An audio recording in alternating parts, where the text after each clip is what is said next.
we see tragedies happening halfway across the world, it's all too easy to feel powerless.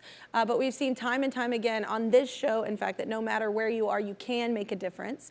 Our next guests are proving just that. They're the co-presidents of the Iranian student group at UCLA, and they're helping bring awareness to the very tragic situation happening right now in Iran. Everybody, please welcome Melody and Pariya.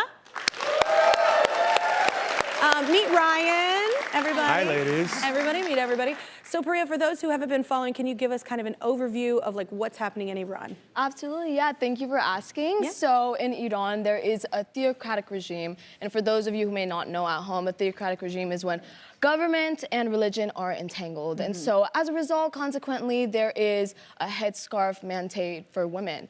And so women are forced to wear the hijab.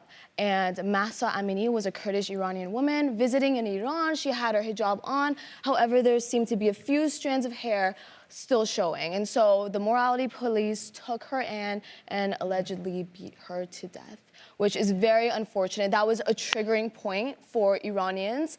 And so women, the youth, are all out on the streets right now protesting and voicing themselves, which is imperative. Yeah, it's sad that it takes that for people to, you know, rally. But I mean, you're a dad, a girl dad. Like, I mean, can you even imagine that kind of circumstance for your daughter? Like, she just wasn't covering her head properly? I can't. And injustice in general is heartbreaking, especially in this regard. It's really, it's been on my mind a lot.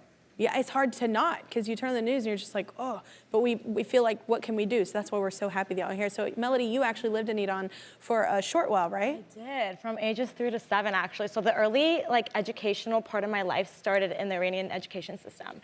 I was wearing the headscarf, the uniform, all-girls school, no boys, no English. And then when I moved back to America, culture shock. Immediately, boys are in my school, I'm learning a new language, the freedoms I got to pick out an outfit every day. It was just the freedoms that I got to enjoy, my friends that I made back in Iran would never be able to see or enjoy. And I think that's why this really hits home for us, and we want to fight for this, because every woman should have those freedoms, those fundamental rights to do what they love. Absolutely. Absolutely. Well, your student group has become outspoken on what's happening in Iran. So what have you done? Absolutely, yeah, thank you for asking. Yeah. And so we planned a vigil immediately. And so we are actually in Westwood, which is known as Tehrangeles, after the capital in Tehran, because there's such a substantial Iranian population. Yeah. And so we need to represent that population, especially at UCLA. There's so many Persian students at UCLA. And so immediately we got on it, we hosted a vigil, and so we had posters, candles. It was such a sentimental moment for everyone to come together. There were speeches, people were crying. It was honestly just so beautiful. And so now we're trying to do everything we possibly can. Yeah, because it's horrific to see somebody, a life was taken for that. Yeah. That, it's incredibly disturbing. Yeah. So Melody, what do you want viewers to know about Iran? Honestly, the culture is so beautiful. And it's been so overshadowed by the tragedies recently, and that's why I feel like once we get this tragedy fixed, the culture, the traditions, the dance, the music, that's when I want the Iran we want to talk about, the Iran we want to see. And it all starts with just doing your part. I know posting on social media, I know it seems like you're not doing anything, but it makes a difference. You're awareness. You're spreading awareness. Hashtag Mahsa Amini, hashtag Freedom for Iran, just self-education as well.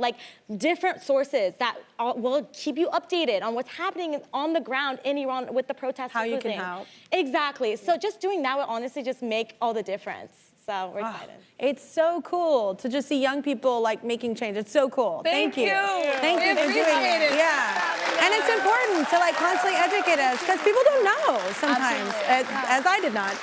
Thank you so much, everyone, for taking the time today to come and hang out.